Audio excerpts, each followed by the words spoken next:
第6章，药王庙遭遇离奇。药王庙中闯下大祸，阶下之囚，身不由己。4大名医折简妖艳，就地重临，荣辱悬殊。庙中施诊，南风北见，水木清华，垂老北大。我现欲追溯前文提到的故都的情况。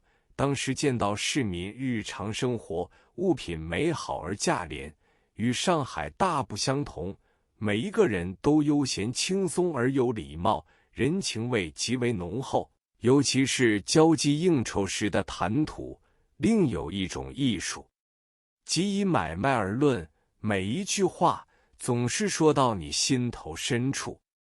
我们江南人听了他们满口谦谦如也的道地精话，真有见过回甘之感。这种情形是全国各省所罕见的。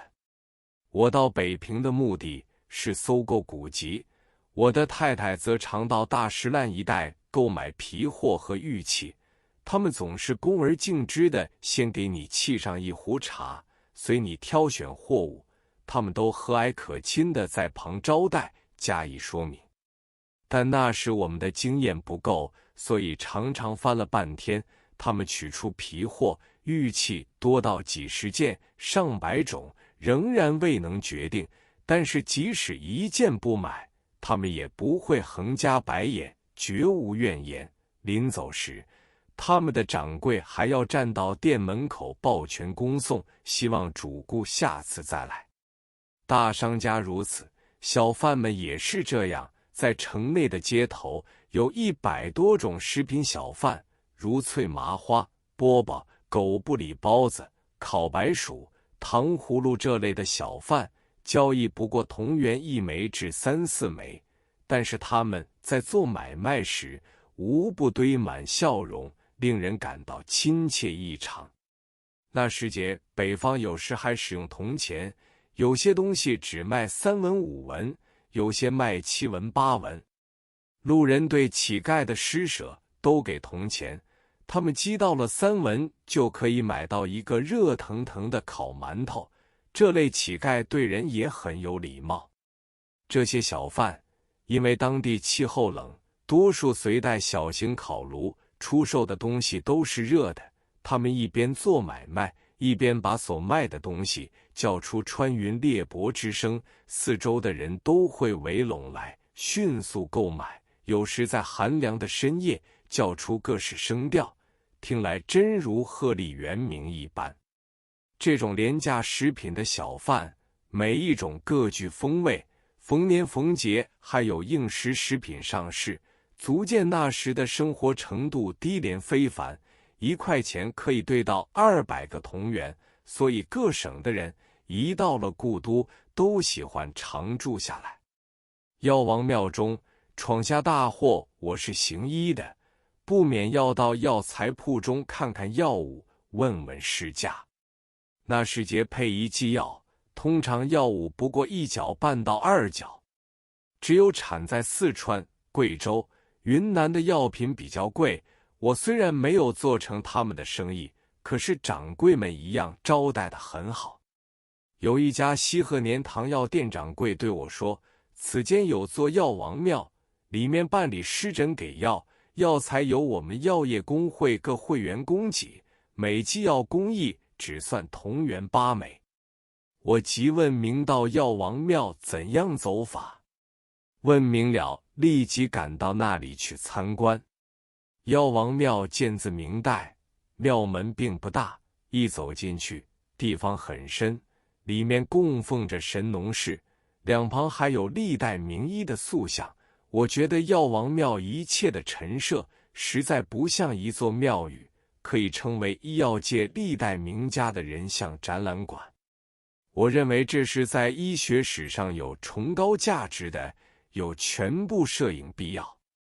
可是那边样样都便宜，就是洋货最贵，尤其是关于摄影方面的器材，贵到离谱。我走到附近一家照相馆，请他们代为摄影，他们说这是要用镁光灯来拍的，所以每幅要2块钱。我听了这个价目，未免觉得太贵了。回到旅店，恰好有一位在协和医学院当教授的钱连珍来访。他因协和医院从前有一位陈克辉已发明麻黄素驰誉世界，他要我也介绍几样有特效的中药。我说，特效中药很多可以介绍的，我现在先要请你介绍一个会拍照的人给我，明天一早同到药王庙去拍照。他说有一个友人自己有一架照相机，拍得很好，明天可以陪他来，随便你要拍多少幅都可以。次日一早，钱连珍就带了一个西装革履的学生来，带齐了摄影器材，浩浩荡荡地进入药王庙，花了半天时间，将所有药王庙中历代名医塑像全部照了相。他们先走，我就在大天井两廊湿诊所中参观他们湿诊给药的情况，直到中午还有20-30个病人在候诊，我在旁看得很有趣味，随便在大天井中买些小食准备充饥，再盘桓一个下午。这时见到许多病人都要到偏殿去上香磕头，拜罢以后，跟着就抚摸一下设在殿旁的一只铜马。